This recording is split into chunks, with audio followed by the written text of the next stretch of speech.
Once upon a time, in a peaceful village in Nigeria, there was a school called Harmony Secondary School. The school was known for its emphasis on education and its students' dream of a better tomorrow. Students from all walks of life came to study there, eager to learn and change the fate of their families and the community. The teachers at the school were equally dedicated, working day and night to mold the future leaders of the country. Amongst the students was a group of 9 young scholars, bright, hardworking, and full of hope. There was Chijoke, the brave and thoughtful one; Amara, the quick-witted and optimistic girl; Emeka, the quiet and determined boy; Nena, the compassionate one who always looked out for her friends; and 5 others, each of them filled with dreams of better future through education. Their teachers, Mr. David and Mrs. Nkechi, were revered by all. Mr. David was a man of great patience, and Mrs. Nkechi, a woman of deep faith, often spoke to the students about the importance of spirituality in times of struggle. The school had just finished the final exams, and the students were excited to go back to their villages. They were eager to see their families and share their successes, knowing that their education would one day help their communities thrive. Mr. David and Mrs. Nkechi agreed to accompany the students on their journey back home, as it was a long and treacherous road, filled with dangers that the children might not have been prepared for. The path from the school to their village wound through thick forest and barren fields, with few houses in between. The villagers had often spoken of the danger of traveling on that road. Rumors of bandits, kidnappers, and criminals lurking in the shadows, waiting for the right moment to strike. However, the students were determined, and the teachers reassured them with prayers and words of encouragement.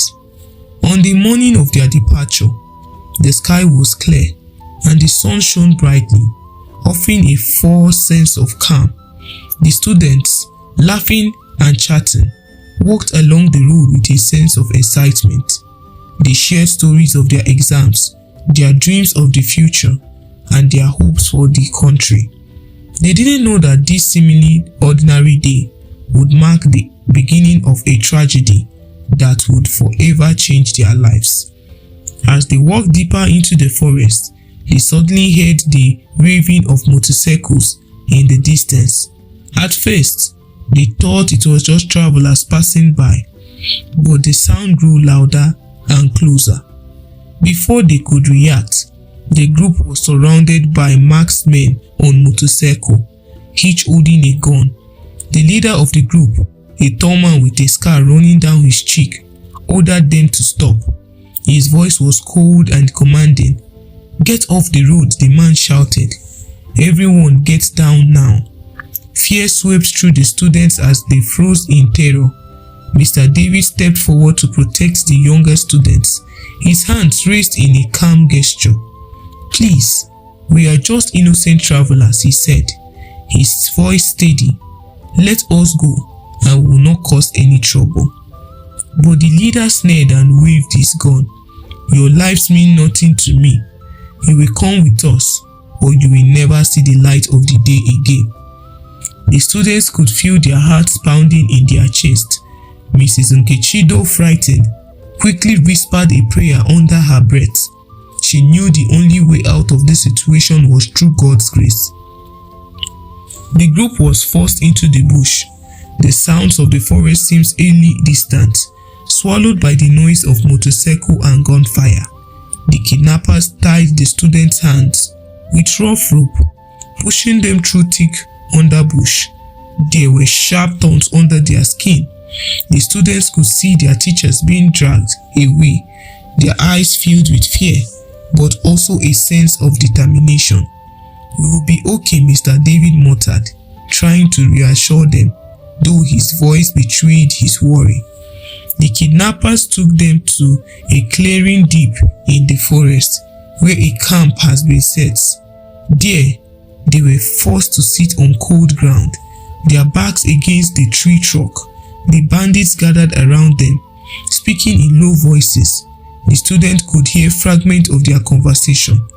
"We will sell them, or maybe the school will pay more to get them back." As the hours passed, the children's hunger and fear grew.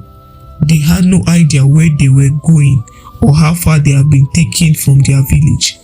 The days blended into one another, marked only by the harsh treatment they endured and the growing pain of empty stomachs. Their captors gave them only scraps of food, and the nights were filled with whispers of doom.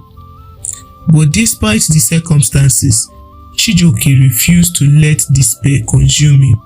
He remembered lessons Mrs. Nkechi had taught him in class, lessons about the power of prayer and faith. He gathered the others close and whispered, "Let us pray. It is the only way we can stay strong." The students, though afraid, followed Chijioke's lead. They closed their eyes and in their hearts asked God for protection. They prayed for their teachers, for their family, and for the strength to survive. Chijioke's low voice was steady as he led them. "Lord, protect us, guide us through this darkness, and give us the strength to endure. Let your will be done." For a moment, there was silence. The night seemed still, as if the forest itself was listening to their prayers. But the danger was far from over. The kidnappers' demands grew more desperate. They contacted the school, demanding an enormous ransom for the students and teachers. The school's headmaster, along with the community, worked tirelessly to gather the money, but the bandits were impatient. They began to threaten the lives of their teachers, dragging them deeper into the bush. The students could hear the cries of distress, and fear for their teachers filled their hearts. The days dragged on, each one more difficult than the last.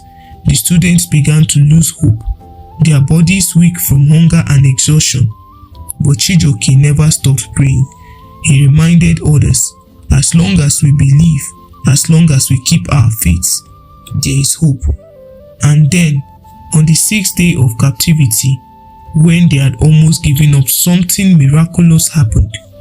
The kidnappers were distracted by the arrival of a rival group, armed and aggressive, who had come to steal the captives for themselves. Chaos erupted. The sounds of shouting and gunfire filled the air. In confusion, the students saw an opportunity. With their hands bound, they scrambled through their feet, their legs weak but driven by instinct to survive. "Run!" Chijioke shouted. "Run!" The students sprinted into the forest, not knowing where they were going, just running to escape the danger. They heard gunshots behind them, but they did not stop. They pushed through thickets, over rock, through rivers, stumbling and falling, but always rising again. They ran for what felt like hours, until they stumbled into a small village at the edge of the forest. The villagers took them in, gave them food and shelter. They contacted the authorities, who worked to rescue the teachers, though it would take days for them to be freed. The students, unshaken and traumatized, found comfort in the simple act of kindness from strangers, but they knew that they had narrowly escaped death. When they finally reunited with their families, the entire village gathered to welcome them home. The joy of seeing their loved ones was bittersweet, for they knew that their journey had changed them forever. The school had been forced to pay a ransom to secure the release of the teachers, and the students had become witnesses to the cruel realities of the world they lived in. Years passed, and the children grew older. Some continued their education, some became teachers, others worked to improve their communities, but they never forgot what happened in the forest. They shared their stories with others, hoping to raise awareness about the dangers of insecurity and to remind the people of the impact of unity and prayer. Chijioke, now a young man, stood before a crowd at a local gathering. his voice steady and clear. We must not ignore the dangers around us. Our country is in turmoil and the security of our people is at risk. But we must not lose hope. We must pray, work together, and never stop believing in the power of change. Only through faith and unity will we overcome this darkness. And with that, the students of Harmony Secondary School, forever changed by their experience, dedicated their lives to fighting for peace, justice, and the safety of their fellow citizens. They knew that the battle was not over and that the future of their country rested on the shoulder of the next generation.